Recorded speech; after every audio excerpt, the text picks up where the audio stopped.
Hello there, fellow Space Marines. The Emperor has blessed us with the Datavault update in Space Marine 2, so let's dive right in and see what's new. Up first is the Battle Barge expansion, the Datavault. The Datavault is a new area where players can complete ordeals in the campaign, operations, and Eternal War modes to challenge their skill and earn research data currency. In the Research Center, players can unlock more information about enemies and allies using research data currency. Exploration in the Research Center is rewarded with different rewards: 4 new icons for the right pauldron, 2 new weapon skins, and 2 new armor parts. We are also getting a new PvP map, the Tomb. This PvP map is based around a similar structure to the other maps, but utilizes a different approach to the design of battle zones. Overall, Tomb is the smallest of all the PvP maps. The map design includes fast routes on the flank and a close quarters central battle zone, which can be attacked from all the sides. And for those who love PvE, there's a new enemy, the Biovore. They have added a new extremist enemy for the Tyranids, the Biovore. It is a fast, mobile living artillery creature that can keep the distance, fortify, and shoot spore mines at its enemies. But it is far from defenseless in close combat, and can attack with its legs, performing a series of fast melee attacks. This should be a lot of fun to fight, and certainly provide a challenge on the higher difficulties. We are also getting an emote system, which includes a pound to the chest, a battle cry, and even a stoic handshake. They say you can use any of the 6 emotes in any game mode via the emote wheel. This next change should be welcome to those who don't care to play PvE at higher difficulties. The Armory data refinement system adds a new tech priest workshop in the Armory of the Battle Barge. It is an exchange point where the player can exchange low tier Armory data to higher tier variants and sell Armory data in exchange for requisition points. This will allow players to get relic Armory data without having to beat the higher difficulties, and I think this is a solid addition. Speaking of new difficulty, there's a new PvE difficulty called Absolute. This new difficulty is focused on new, more diverse enemy packs that bring an extreme challenge. Resources and ammo, of course, are limited, and if the previous difficulty is anything to go off of, Absolute will be one hell of a challenge. For those on PC, you will now have access to the FOV slider, which is amazing. There's now a PvP crossplay option for consoles. They have lifted the restriction on crossplay for PvP across PC and consoles, and now players can choose whether or not they wish to play with the wider community. You must be in the title screen settings to toggle this option. Something that I wasn't expecting for enemies that are already in the game is new finishers. I figured that those would be exclusive to enemies coming out in the future, but they did add new finisher animations to purge the Xenos and Traitors with styles. 1 for the Zoanthrope, 2 for Rubik Marines, and 1 for the Scarab Occult Terminator, which is awesome to see. They are going back and adding things to older enemies, and hopefully they continue this as the finisher animations do get repetitive if you've put a lot of time into the game. I think there's only about 50 or so in the base game, so you do go through them pretty quickly. We're also getting additional mastery for full progression, so when a weapon is fully upgraded, the player is now awarded with an additional mastery point, and this works retroactively. And on top of that, we're also getting a quick match bonus. So players who will now receive an additional XP bonus if they play in quick match, as a reward for not being able to select the operation they're playing, which is a nice addition for those who are looking to just hop in quickly and don't really care what map they're playing on. This update also brings a new season, so there's new season pass content, which some people are not happy with, as the chapter doesn't really match the class that was picked, but it does look really good in my opinion. And we are, of course, speaking about the champion pack that is for the Salamanders, which is the sniper class pack. They also added the Raven Guard cosmetic pack as well, which you can unlock in the heraldry. Continuing with customization, they added shared slots for skins recolor, added a new slots tab in the customizer for shared colored presets. This preset can be used across any class and any game mode. They also added chapter decals for the right shoulder pad for Deathwatch fans, so all base chapter decals are now available for the right pauldron. These only need to be unlocked once, allowing you to place them on either pauldron, so it's always good to see more customization options, and I'm interested to see what we'll be getting going forward in the future. Up next is gameplay and balancing, and right off the start they say there are nerfs in the list, which I'm generally not a fan of, but they say this about it. Balancing wise, the focus of this update was to review perk trees of all classes. There were clear outsiders that didn't get picked. While there are some nerfs in the list, the vast majority of changes are buffs that should benefit different playstyles, and with the next patch we will be focusing on weapon perks and weapon class restrictions. So let's take a look at some of these nerfs and buffs, starting with the tactical perks. Overall, Fixed damage bonuses from multiple Auspex scans stacking incorrectly. Note that they say they found several Auspex scan perks were not stacking correctly when used together. This had to be fixed to ensure functionality. They will be watching Auspex scan and make adjustments in the future if this fix makes the ability not as effective as it originally was. So that kind of sounds like a nerf, but we'll have to see how it plays out in game. Moving on to heightened vigor, knockback immunity effect duration increased from 5 to 10 seconds, and they added melee and gunstrike bonus damage effects to it. Communion of Fire has a recoil reduction bonus increase from 20 to 25%, and an added range damage bonus effect against extremist level enemies. Close targeting is getting a full rework, with the new version being when Auspex scan is in cooldown, melee damage increases by 15%. From its old version, when the Auspex scan is in cooldown, the melee damage increases by 50%, but only against Minoris level enemies, so now it's just a base melee damage increase across all enemies. Note this perk was originally intended to be used to crush hordes of Minoris level enemies, but they decided to expand its effect to other enemies, lowering the bonus, it says a bit, to avoid overpowering it, but they dropped it by 35%. That's a lot, but we'll see how it plays out in game. Continuing on to the Signal Jammer, they added an effect of automatically killing an enemy who tries to call for reinforcements, noting that the original perk was not very effective and they wanted to add some greater utility to it. And this sounds like a huge buff, honestly. Like, this sounds awesome.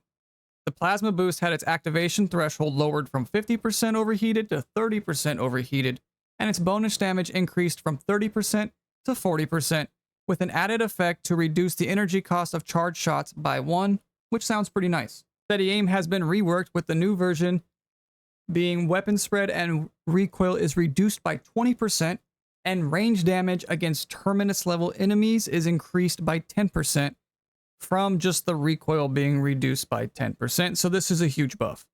Aligned Aim fixed the typo that stated the perk provides a 5% damage bonus instead of the actual 15%, so it's actually a solid perk all around. Improved Efficiency changed the perk activation cooldown from scanning 20 enemies with one Auspex scan restores equipment charge by 1, to scanning 10 enemies or 3 Majoris level or higher enemies with 1 scan restores the equipment charge by 1. Noting that this is a great perk, but they found out that it performed worse on higher difficulties and against Chaos in particular. The new effect should fix that difference, and that's pretty nice. Expert Timing got a nerf, with its bonus damage being reduced from 100% to 75%, and fixed the incorrect perk effect, reducing zone's duration instead of the mark's duration. Noting that this perk has performed much better than they originally planned, especially with the bug that was causing the incorrect stacking of damage from multiple perks, so they wanted to try nerfing its bonus damage a bit while buffing the adjacent perks. This should provide more build options to experiment with, and we'll have to see how that plays out. Radiating Impact gets a buff, increased perk damage from 75 to 100, increased the perk's radius from 5 to 10, added an effect radius in the description, and added damage scale by difficulty. Noting that damage dealing perks previously did not scale with difficulty, and they plan to keep this to make enemies harder to defeat, but they found that on higher difficulties, these perks rarely made a significant contribution, so now several of these perks will have higher damage as the difficulty increases, which I believe should have always been the case, so it's good to see they're heading in that direction now. Versatility gets a buff, with bonus damage increased from 20 to 25%. Emperor's Vengeance has its Restoring Grenades fixed for the grenade launcher, now restores 1 grenade per activation, noting that unfortunately, restoring a full set of grenades every 30 seconds was never intended to be the case, and has proven disastrously effective. Now, they understand that this will significantly nerf the perk, and they will be watching if this makes it less popular. If so, they will make changes in the future, and I can tell you right now, it's absolutely going to make it less popular, but we'll see. Target Lock gets a buff, with the bonus damage being increased from 25% to 75%, which is huge. And Precise Calibration just fixed a bug where its perk was affected by equipment damage. Concentrated Fire goes from having its bonus damage increased from 100 to 120%, and the duration of the Auspex scan zone is now extended by 40%, which is huge. And that does it for the tactical tree. For the assault tree perks, we start off with Winged Fury. Bonus damage is increased from 25% to 40%. And Overcharge's bonus damage is increased from 15% to 25%. while Retribution has its bonus damage increased from 15% to 25%, with the effect duration increased from 10 seconds to 20 seconds, and Ascension has the added damage scale by difficulty. So far everything has been buffed in the Assault perk tree. Moving on to Armor Reinforcement, they say they fixed incorrect armor restoration and updated localization to better reflect the intended effect of the perk. One armor segment restored per non-lethal gunstrike, noting that initially the armor restoration effect was equal to the finisher, which allowed this perk to restore all armor on any gunstrike to bosses. It allowed for almost infinite armor restoration. They will be watching this perk and will make adjustments in the future if this fix makes it unpleasantly weak. I think this kind of sounds pretty good because, yeah, the gunstrike was just as good as doing a finisher, which was kind of silly. Looking at consecutive execution, the cooldown was reduced from 180 seconds to 90 seconds, and the perk no longer goes on a cooldown when the player has a full pack of equipment. Proven Efficiency gets its bonus damage reduced from 50% to 30%, noting that this perk has performed much better than they originally planned, so they want to try nerfing its bonus damage a bit while buffing with the adjacent Strategic Strike perks. Squad Cohesion should be pretty great as it is. It should provide more build options to experiment with. And finally, Aerial Grace gets its bonus damage increased from 25 to 30%, and its effect duration increased from 5 to 10 seconds. Moving on to the Vanguard perks, Moving Target gets its damage reducing bonus increased from 1% to 2% by attack, maximum bonus increased from 15 to 20%, and the time for the next attack has been increased from 3 to 5 seconds. The time is no longer counted during finisher animations. Looking at Retribution, its bonus damage was increased from 20 to 25%, while its effect duration was increased from 10 to 15 seconds, and Relentless Fortitude had its damage reducing bonus increased from 10 to 20%. Looking at Zone of Impact, they increased the damage from 20 to 50, and increased its radius from 5 to 10, and added the damage scale by difficulty. Thrill of the Fight had its damage reducing bonus increased from 15 to 20%, and the effect duration increased from 3 to 5 seconds. Looking at Tactical Prowess, now it allows the grapple launcher to activate finisher on enemies who have less than 25% HP. Without this perk, the grapple launcher can only do it with incapacitated enemies. Noting that the grapple launcher has a hidden mechanic this whole time, when used on an incapacitated enemy, the Vanguard would automatically activate a finisher on them. It is not a life-important feature, but it is pretty neat in combat, and they would like to highlight it with this perk. The Close Combat perk was actually reworked. The new version is you take 20% less range damage from the 20% less melee damage, but 10% more range damage. Noting this perk was supposed to exchange one type of protection to another, but over time we were unable to make this exchange pleasant for players, so we just decided to give a bonus in this perk. Moving on to Consecutive Execution, the cooldown was reduced from 180 to 90 seconds, and the perk no longer goes on cooldown when a player has a full pack of equipment. Unmatched Zeal has its health regeneration bonus increased from 5% to 20%, and the perk now works against Terminus level enemies as well. That got a huge buff. Looking at Shockwave, they added damage scale by difficulty, and Tenacity had its bonus damage increased from 25% to 40%. The effect duration was increased from 10 to 15 seconds, and its cooldown was completely removed.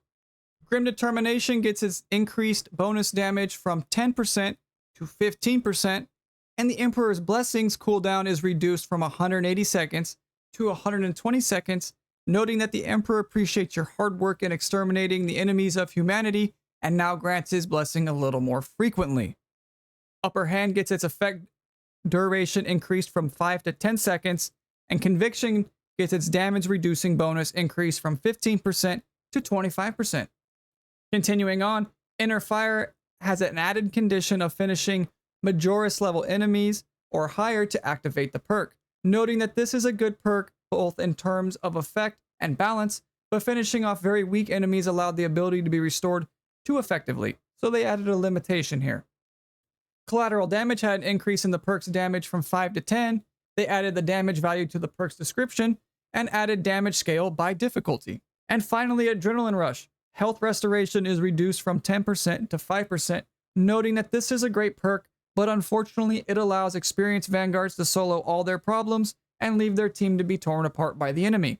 Their tests show that even despite the significant numerical reduction, this is a very, very strong perk, and as always, they will be watching to see if this perk is nerfed too much. Moving on to the sniper class perks. The Camo Cloak class perk, which is its starting perk, added bonus damage value to the perk's description. The Iron Grip perk had its effect completely reworked, with a new version being the weapon spread and recoil is reduced by 20%, and range damage against Terminus level enemies is increased by 15% for the Bolt Sniper and Stalker Bolt rifles. Recoil from Bolt Sniper rifles and Stalker Bolt rifles is reduced by 30%. Looking at Purification, it now also restores all contested health when manually activating Camo Cloak. Looking at the Persistence perk, they added a heavy hit protection and knockback reduction effect. Effect duration is increased from 5 to 10 seconds. Melee Mastery had its bonus damage increased from 10 to 20%, and Vantage Point now also works on all secondary weapons. Looking at Dexterous Hands, the reload speed was increased from 15 to 20, and they added the Bolt Carbine spread and recoil reduction effect. Precision Targeting has a spread reduction bonus increase from 20 to 25, and they added range damage bonus effect against extremist level enemies. Looking at Efficient Readiness, it now also provides a 10% movement speed boost effect while Camo Cloak is active, noting this wasn't an effect we wanted to try out initially, but only managed to do it now. Use it to reposition yourself and strike down enemies, but not to abandon your teammates. That's heresy. Adaptability bonus damage increased from 15% to 25%, with its effect duration increased from 5 to 10 seconds, and Tactical Ambushes bonus damage was increased from 100% to 150%. That's a huge buff. While Ambush's cooldown was reduced from 30 to 25 seconds. And finally, Pattern of Excellence had its reduced number of consecutive headshots required to activate the perk from 4 to 3. Moving on to the heavy perk changes, Enhanced Force, the entire perk has been reworked, with the new version being melee damage increases by 30%, from damage from charged melee attacks increases by 20%, noting we like the possibility to cover heavy's almost only weakness, melee combat, with perks, so we decided to significantly improve this perk. Encompassing Aegis, damage reducing bonus increased from 20 to 25%, and Adamant Will's effect duration increased from 5 to 10 seconds, with Saving Grace getting added full armor restoration effect, noting that selflessly saving your allies is a noble act that should be rewarded with more than the ability charge used for it. Continuing on to offensive capability, the increased perks damage frequency and added damage scale by difficulty. Consecutive Execution gets its cooldown reduced from 180 to 90 seconds, and the perk no longer goes on cooldown when a player has a full pack of equipment. Field Adjustment has its Iron Halo durability reduction changed from 30 to 25%. Coolant Reserve added 15% bonus damage effects, and Auxiliary Ammunition fixed incorrectly working on cooldown. Strategic Stand added heavy hit protection and knockback reduction effects, while Power Regulator, the Iron Halo charge drain reduction, changed from 15% to 20%. Looking at Wrath of the Imperium, the increased perk damage from 50 to 100, the radius was increased from 5 to 10, and they also added damage scale by difficulty. And lastly, for the heavy, Conversion Field just had a typo that was fixed that stated the perk worked at 100 meters instead of the actual 10 meters. Noting that sure, it was too good to be true, but we will be watching this perk in case it needs a buff. They probably should have just upped it to like 20 meters or something to make everybody happy, but we'll see how it plays out. The Bulwark also got a few changes. Overall, a few perks have been swapped, noting that they noticed players were making the same build for the Bulwark with some minor differences, and swapped 2 pairs of perks to provide players with more build options, making the perk sets and tiers more versatile. Looking at Conviction, the effect duration increased from 5 to 10 seconds, and Armor of Contempt had added damage scale by difficulty. Focus Restoration, renamed from Reinforced Thermite, the perk has been completely reworked, with the new version being every 40 seconds, all squad members automatically restore 1 armor segment, from the delay before armor begins to passively regenerate is reduced by 5 seconds for all squad members. Noting that they notice this perk hardly works in combat, essentially only reducing the wait for armor to regenerate after combat. So we decided to try a different approach and made armor regenerate periodically. I actually like the way this one sounds. Doesn't seem like you're going to be waiting too long to get your one armor segment back, and who knows, that 40 seconds, could just come by at the perfect time when you're in the middle of a fight. So we'll have to see and test this one out a lot, but I do like the way it sounds so far. Moving on to concussive force, they increased the perk's damage to 200%, and purity of purpose got increased perk damage frequency and added damage scale by difficulty. Intimidating Aurora got its added cooldown of 5 seconds, added the damage scale by difficulty, and they noted this perk has been performing incredibly well on lower difficulties, and with the damage scale, it should be just as powerful on higher difficulties. We do not want to reduce the damage of this perk, so we decided to add a small cooldown only to prevent spamming it, and I think that's pretty fair. Looking at Steel Within, they reduced the damage bonus increased from 25 to 30%, and Rapid Regeneration's chapter banner duration reduction is changed from 5 seconds to 10 seconds, while Merciless Resolve gets added 15% melee damage effect. Looking at Glory's Shield, they fixed the typo in the description, which did not specify the range damage type. Damage reducing bonus increased from 10% to 20% and added 20% bonus to the banner's duration.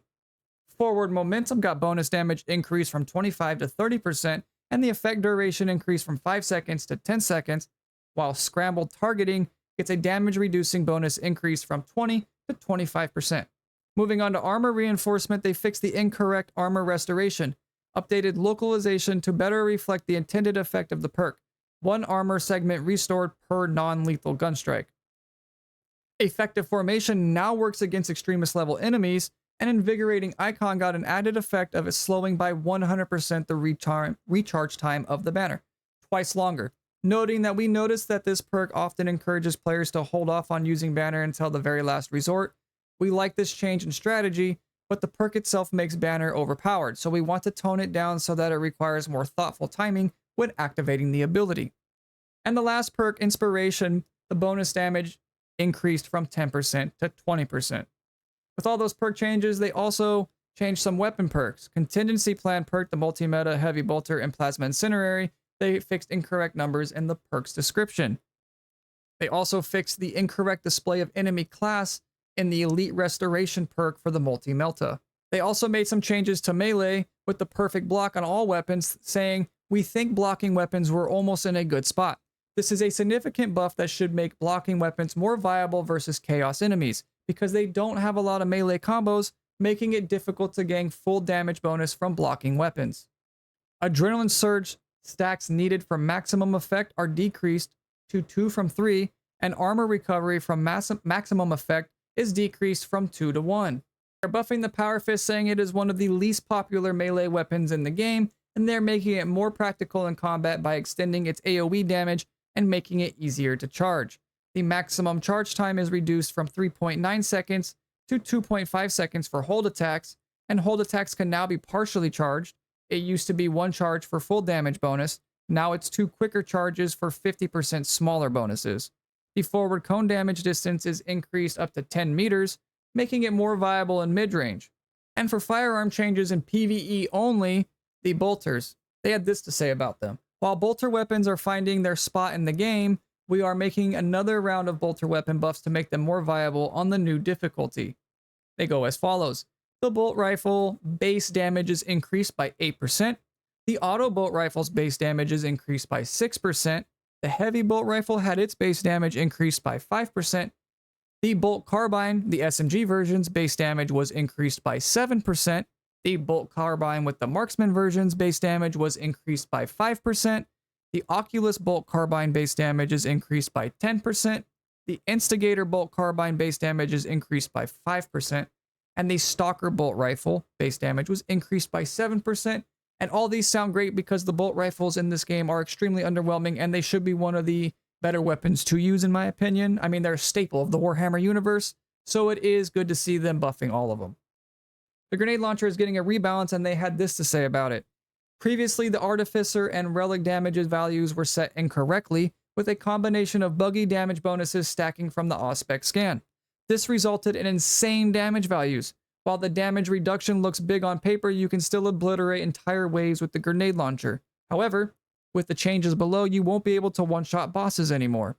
They reduced the damage amount for the Aux grenade launcher version from 25, 100, 100 to 25, 50, 75, which, I mean, overall, I kind of agree with. People were cheesing almost everything with the grenade launcher, so now this is going to change up the gameplay quite a bit, so that's nice. And moving on to equipment changes, they said these changes are made to make Terminus enemies more resistant to explosive damage, so they cannot be killed by the grenade launcher that easy. They're going all out with nerfing this grenade launcher. But in return, they are buffing equipment damage to make it more viable against Terminus enemies. Noting that the Melted Bomb damage buff increases from 201 to 221 and reverted the reduced damage to bosses introduced in previous patches, which is nice. They also are giving the Crack Grenade a damage buff, increasing it from 110 to 120, which isn't all that much, but since the grenade does stick on your enemies, it works out pretty well. And lastly, they changed the boss's explosive sensitivity, rebalancing it from the equipment and grenade launcher from 0.4 to 0.25. They also made some quality of life passes that I will put up on screen here, and then you can pause if you want to read. There's just a lot to go through. But yeah, all in all, this update seems like a step in the right direction for Space Marine 2, and I'm absolutely looking forward to the future of this game. As we do know, we have Horde mode coming up in spring, at least I believe it's spring for the next season, which will provide a tremendous amount of replayability in the game. So let me know what you think of the Datavault update below, and don't forget to like and sub for more content like this. And until next time, stay vigilant, Space Marines.